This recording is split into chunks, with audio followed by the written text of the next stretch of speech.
શ્લોક 23 યોત્સ્યમાનાન્વેક્ષેહં યે એતેત્ર સમાગતાઃ ધાર્તરાષ્ટ્રસ્ય દુર્બુદ્ધે યુદ્ધે પ્રિયચિકીર્ષવઃ।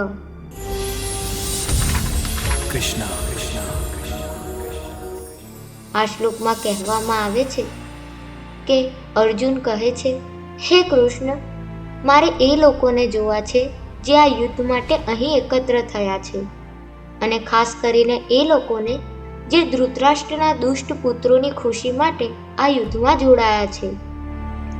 મિત્રો, કલ્પના કરો એક ક્ષણની, યુદ્ધ શરૂ થવા જઈ રહ્યું છે, બંને સેનાઓ સામસામે ઊભા છે, અને એ સમયે અર્જુન એક યોદ્ધાને જોઈ રહ્યો છે।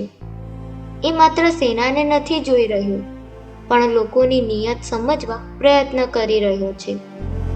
કોણ સાચા માટે લડી રહ્યું છે અને કોણ ખોટી બાજુએ ઊભું છે, આ માત્ર જોવું નથી, આ છે સાચું અને ખોટું ઓળખવાની શરૂઆત। આ શ્લોક આપણને બતાવે છે કે કોઈ પણ મોટી લડાઈ પહેલા સમજવું જરૂરી છે કે અમે કોની બાજુએ ઊભા છીએ। આગળના શ્લોકમાં આપણે જોઈશું કે આ બધું જોઈને અર્જુન પર શું અસર થાય છે। જો તમને આવા સરળ અને રસપ્રદ રીતે ભગવદ્ ગીતા સમજવી ગમે તો વિડીયોને લાઈક કરો અને ચેનલને સબસ્ક્રાઈબ જરૂર કરજો। આગળના વિડીયોમાં આપણે સમજીશું અધ્યાય 1નો 24મો શ્લોક। જય શ્રી કૃષ્ણ।